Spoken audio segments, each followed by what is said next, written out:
With the cup favourites for everything, of course. Manchester United at home to Charlton Athletic, some fantastic skill on show, extraordinary incidents, capacity crowd, and our commentator, John Motson. Eric Cantona is never very far from the headlines, and he's back in action today after a calf injury. The fact that he missed the defeat by Chelsea here last week means he can point to a quite startling record. Since he joined Manchester United from Leeds, he's been on the losing side just twice in 60 first-team matches. So it's Brian McClair who drops to substitute, but Alex Ferguson is keeping his fingers crossed that neither Paul Ince nor Roy Keane gets booked today. Both are one caution away from suspension and would miss the Coca-Cola Cup final 2 weeks tomorrow. It cost something like £14 million to build this Manchester United team, but the 11 players who start the match for Charlton cost in total less than £300,000.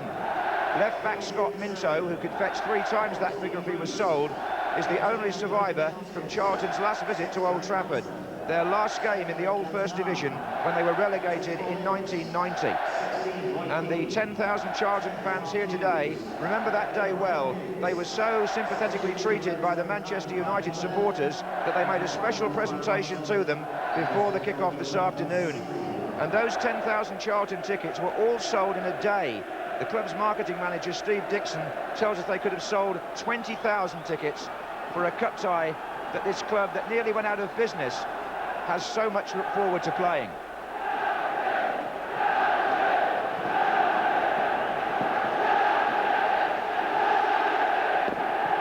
Almost a carnival atmosphere inside the ground at the kick-off. We've had flags and streamers and singing and all sorts of paraphernalia in the crowd before the start.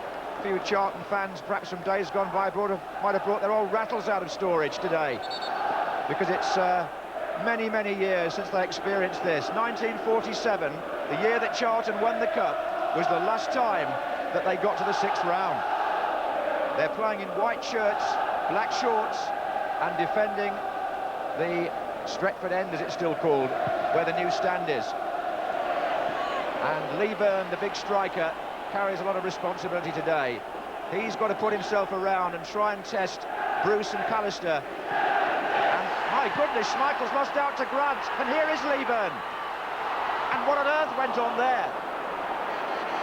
I think Schmeichel's mind may still have been at Wembley. Here's Ince. And it spurred Manchester United into an attack with Keane. Kanchelskis. Hughes waiting for a cross and gathered by Vaughan. What a start. And Schmeichel had a let-off. What happened was that he went for the ball and didn't get it. Simple as that. Kim Grant tried to pull it back to big Carl Leaburn, and the man on the line, Irwin, was there in case, but they scrambled it away.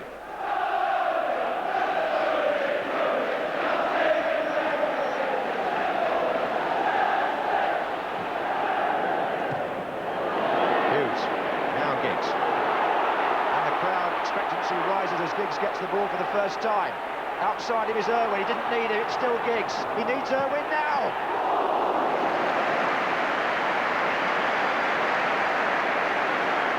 It fell quite nicely for the fullback.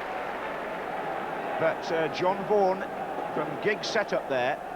John Vaughan, the goalkeeper, playing because Mike Salmon has a damaged hand, got down well.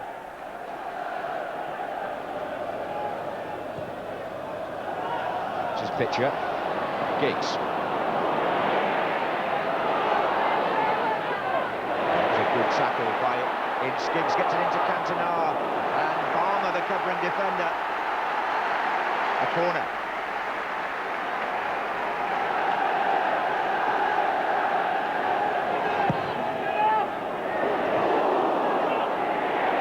Kanchelskis.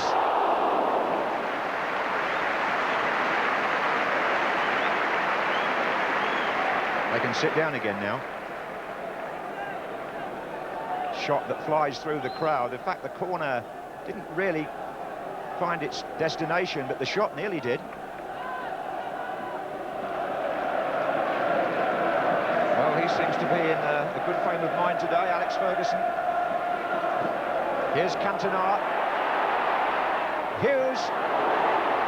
Oh, again, good save by Vaughan from Hughes. And the ball goes out for the corner. close. Very close. Giggs now. Pallister. Irwin. Blocked by Leaburn. And Irwin goes all the way back to Schmeichel from inside the Charlton half. Now Hughes and Cantona here carve a hole in the Charlton defence. Cantona's ready to Hughes' right, but Hughes strikes it himself. Good stop by the feet of John Vaughan.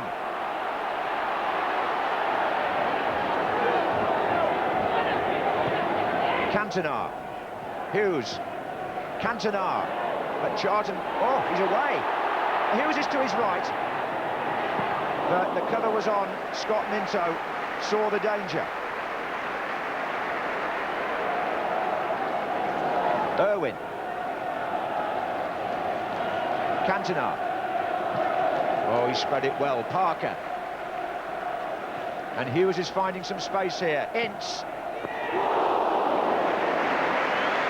Well smothered. And well struck.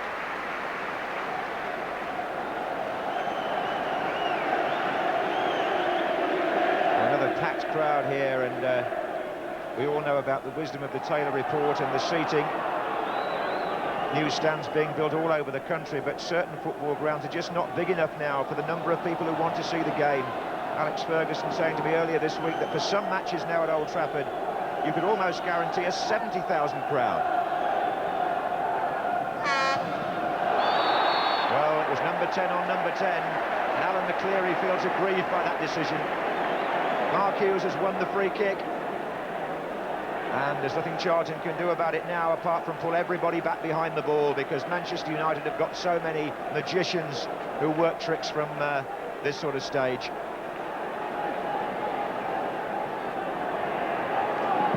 That was Giggs, but no danger. The wall did its job, didn't get any real lift. Here's Cantona.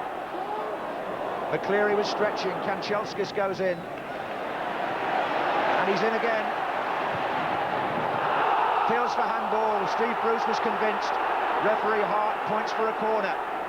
The Manchester United players surround the referee. I think it might have been Pitcher who they were appealing against, number 16, when that attempted cross was blocked, but it's a corner anyway now.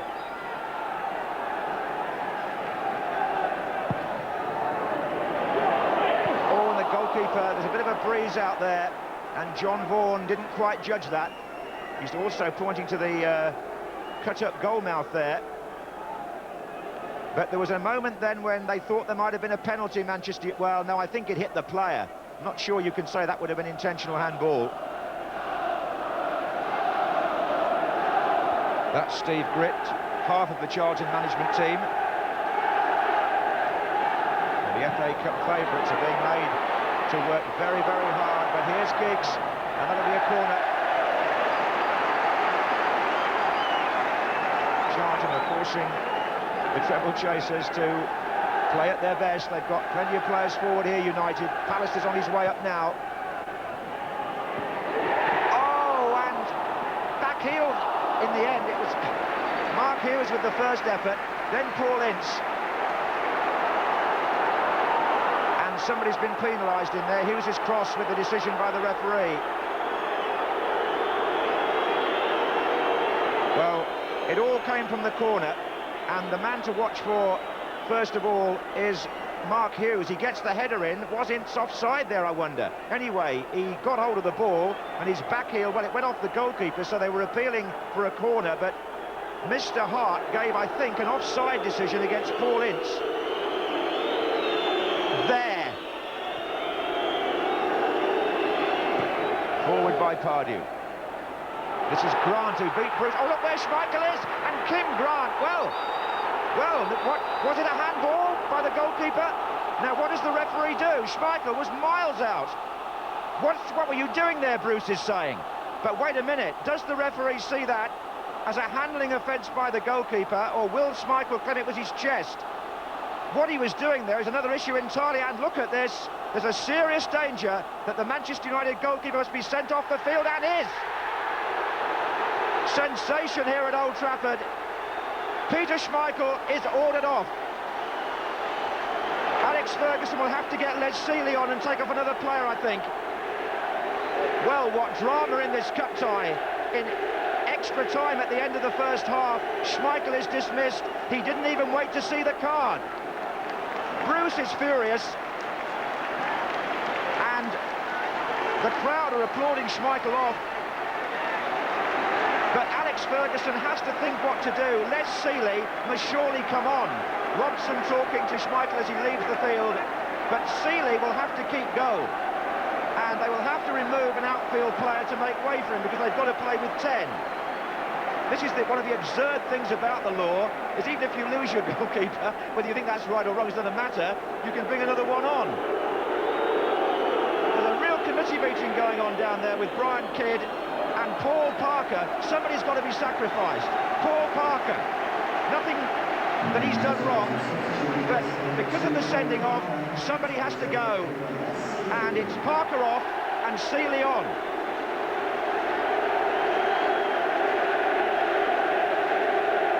Well, the crowd stunned by that, and Alex Ferguson didn't think he'd have to make that substitution today. It's a free kick to Charlton in injury time at the end of the first half.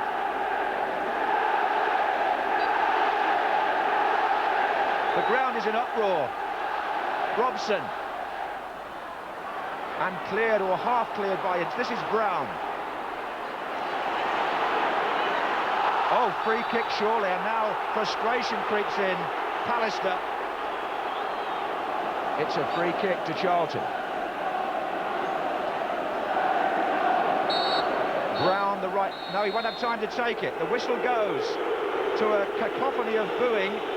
And the Manchester United management team, I think he's being encouraged not to go to the referee, Alex Ferguson, by Brian Kidd, who's saying leave it alone. But what do you say about this? They're surrounding Mr. Hart, the Manchester United players, and they would be advised to go away, I would have thought. The score is 0-0. There was plenty of incident before that, but this one is really going to make the headlines over the weekend. Schmeichel off before half-time, and Sealey has some work to do in the second half. Well, it was a long ball played from back in the Charlton half that brought Peter Schmeichel miles out of goal. It's a pass by Pardew aimed at Kim Grant. The ball, in fact, Grant did well to get the better of Bruce, and look where Schmeichel comes now. And as he comes with his feet first, the arm goes up, the left arm, and that is handball by the goalkeeper outside the penalty area, and referee Hart applied the law correctly. You've got to say it's a clear case of hands. Whatever you think of the law, that's what the law says. The goalkeeper had to be sent off. So 36-year-old Sealey, the goalkeeper who was in the Manchester United team who won the FA Cup in 1990 and in the Cup Winners' Cup the following year, is back in goal. But the other piece of news has to be that Peter Schmeichel's sending off will mean that he misses the Coca-Cola Cup final 2 weeks tomorrow against Aston Villa. So surely now Sealey is back at Wembley.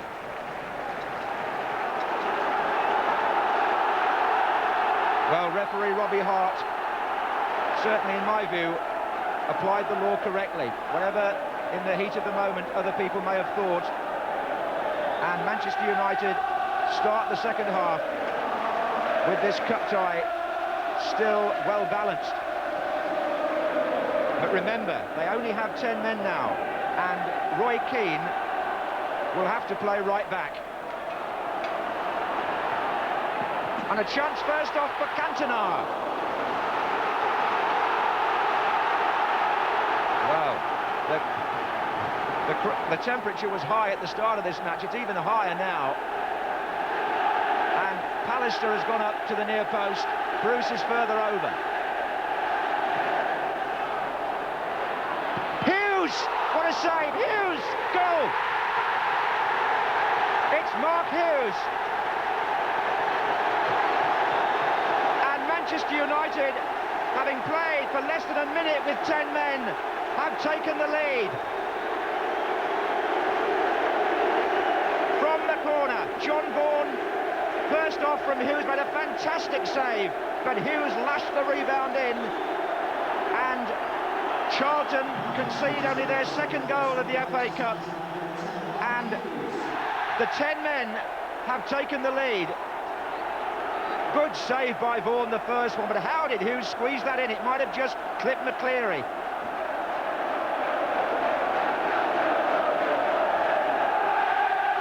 Well, it could only happen in the FA Cup.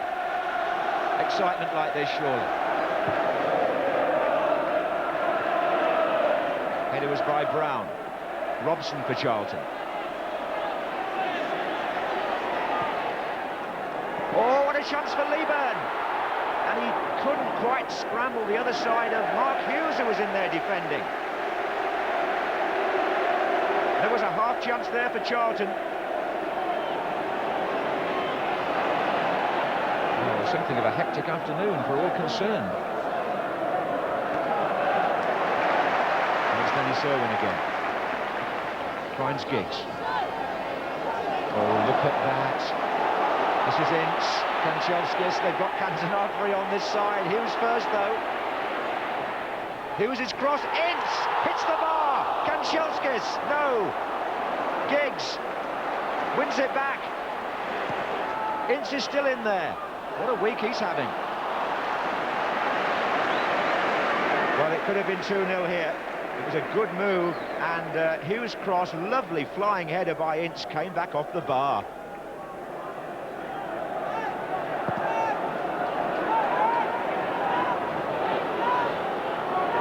Charlton is so patient. Walsh.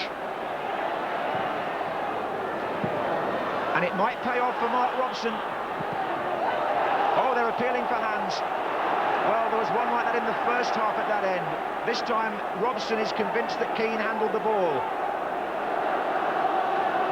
This is Robson on the ball. Watch for the hand of Roy Keane. Well, what are his arms doing out there? And I think they made contact with the ball.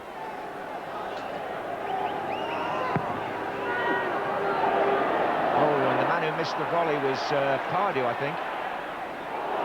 This is Balmer.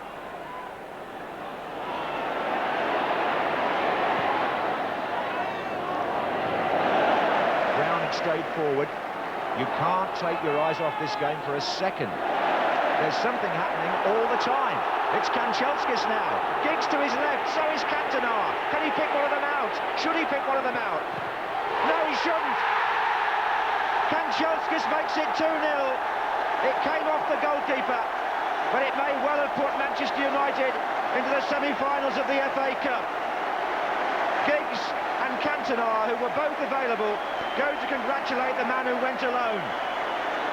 Look at them over on the far side there. They think they're in for a pass across the face of the goal.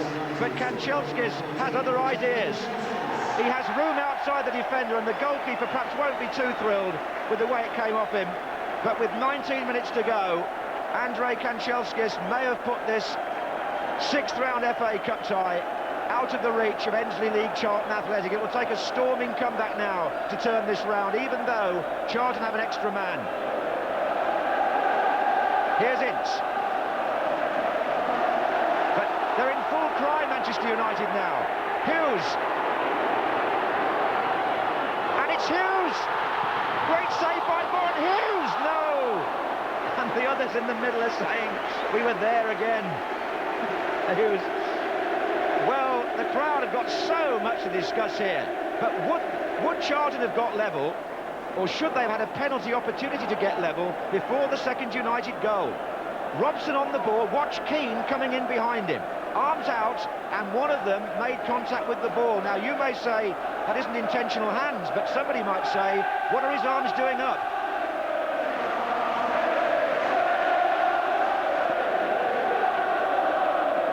Walsh. Minto. Pardew.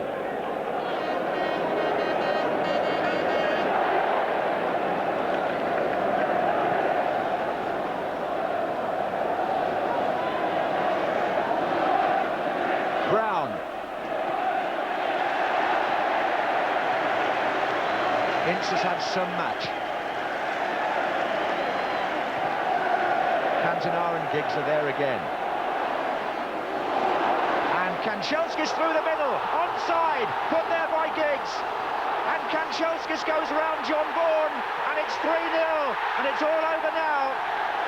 And the Russian World Cup player scores his second goal of the afternoon. And all round the ground, they applaud, apart from John Vaughan perhaps, Andrei Kanchelskis. Giggs put him through with a peach of a pass. That is such a good ball. You wouldn't mind seeing it over and over again. A defender tried to pull him back, but Kanchelskis was too strong. The flag was down, he was onside, Vaughan came, but that's a pacey piece of play by the man who came from the Soviet Union and has delighted Old Trafford. 3-0. And the team who lost their goalkeeper are now well on their way into the semi-final of the FA Cup.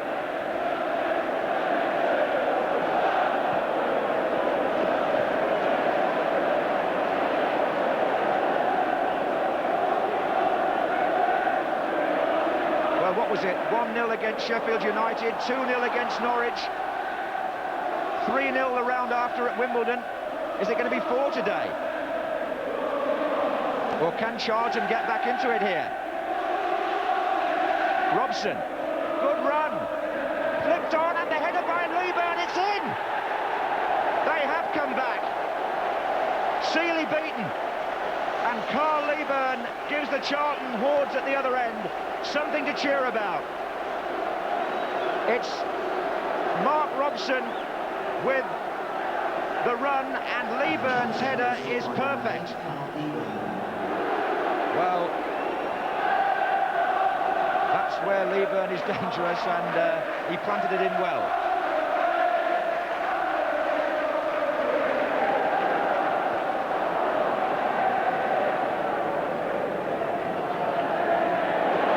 Ince. Giggs has started to make a run now. He's getting in behind McLeary. He's got Balmer to beat. He's got Vaughan to beat now. Brian Giggs. Oh, the goalkeeper out-foxed him. The goalkeeper takes credit, but it would have been a fantastic goal by Giggs. With 5 minutes to go, John Vaughan deserves some praise.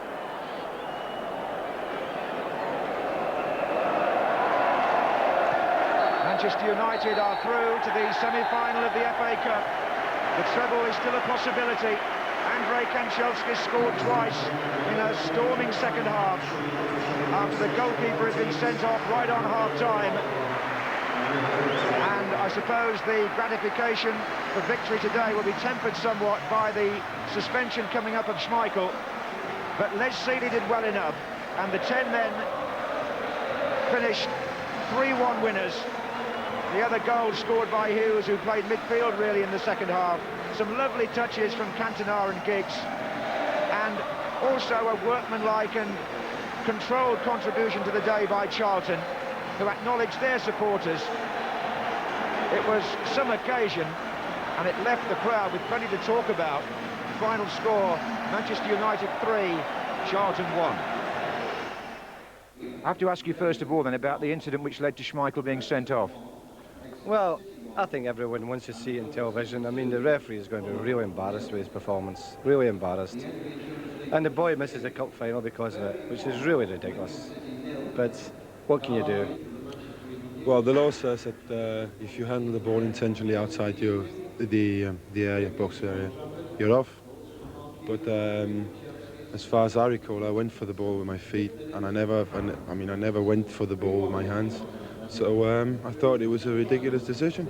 Now, you were the goalkeeper when Manchester United won the FA Cup at Wembley in 1990, and already, of course, people are saying tonight, well, he's going to be in goal again because Peter Schmeichel can't play against Aston Villa in 2 weeks' time.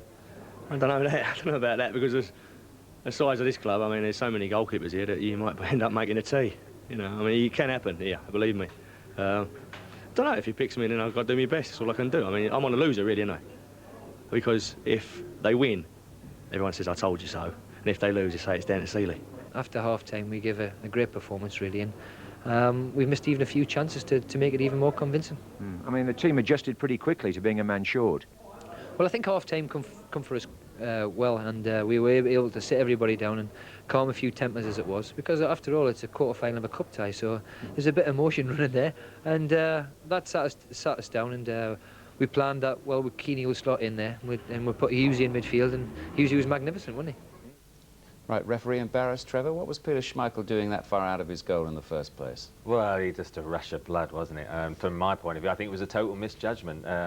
You know, at this stage, just before half-time, you know, Manchester United hadn't perhaps played as well as one would have anticipated it, but you know, when the ball is knocked forward to Kim Grant, he does well to win possession, but he's got to be, what, 50 yards still from goal. There's no way he's going to think about shooting until suddenly Schmeichel comes. Now, Steve Bruce, I think, would have got back to make a tackle. Paul Parker, with his pace, definitely would have done. So why, at this stage then, of course, he's got to keep charging forward. He's never going to get there before Grant. The left arm is up at this stage, and if you see it, he leads with his feet, and actually he then goes through and brings him down with his feet as well. And as the law stands, I don't think the referee, Robbie Hart, had any alternative other than to send him off. And you could argue on both accounts. So if he wasn't sent off for handball, he would have been sent off for a foul, wouldn't he, in that yeah, I think situation? as well, because, yes, he would. And in recent weeks, and especially the last couple of weeks, there has been a lot of controversy about goalkeepers, and then a directive was sent out. Since the Bosnich That's right, and all right, that one was a handball one as opposed to just bringing a forward down. But referees, I'm sure, almost every referee in the country watching that incident would have said, well, under the same circumstances, I would have sent him off as well. Alan, have you? Yeah, I agree with that. I think the Manchester United players' reaction told it all. I think if goalkeepers are going to come out of their box, then they've got to be 100% sure they're going to get the ball first. And if they don't, they've got to make sure that, one, they don't bring the attacker down, and two, it doesn't go near their hands. And that didn't happen today, and I thought the referee was quite justified in sending them off. So no embarrassment for Mr. Hart? No, I think it's the, you know, the passion and of the moment. You think, well, 0-0, but it's suddenly, I mean, it just transformed the Man United play, because it seemed as they G'd them up right from the start of the second half. That they took. They were absolutely irresistible. Well, fantastic. It was breathtaking stuff, you know. I mean, some of the moves right from out of defence. I mean, I think this one in particular, the first move we see here, was the best one of the afternoon. Didn't quite bring the goal. Paul Ince, one of several potential men of the match. I mean, Hughes, Giggs, Kanchelskis, here a little outside of the foot, and in the typical Manchester United build-up, you know, Irwin and Giggs, here suddenly going towards the touch, drags it back, wonderful. You know, he switches play, and Paul Ince, this is the third time he's been involved in the move, out to Hughes, who played equally as well in midfield as he did up front in the first half, and, well, even I at that stage wanted it to go in the net, because it was such a great move out of defence. Again, in the corner here, you know, they're building up play, probing, a good ball from Irwin, great cushion here from Cantona, and again we see the balance of Giggs. I mean, he just skips past people, and this time on his right foot releases the pace of Kanchelskis, and from that moment on you know he's just going to accelerate away past John Vaughan in goal and just side-foot it home, and that was the third goal. And I mean, Charlton must have thought that they were a man short, let alone Manchester United. And of course, Giggs nearly rounded it off, didn't he, at the end there? Again, Hughes and Ince winning possession. He's competitive. He seems to recover from any doubt about his groin injury after that England game. And at this stage, 1 against 1, Stuart Balmer, wrong-footed. I thought he was going to drag it on his right foot and just walk it into the net. And John Vaughan did well to stand on his ground, and in the end 3-1, but you know, with 10 men they could have half a dozen. They've far and away played the most delightful football in the country. It's thrilling, isn't it? I mean, you know, even any neutral watching that would say, well, that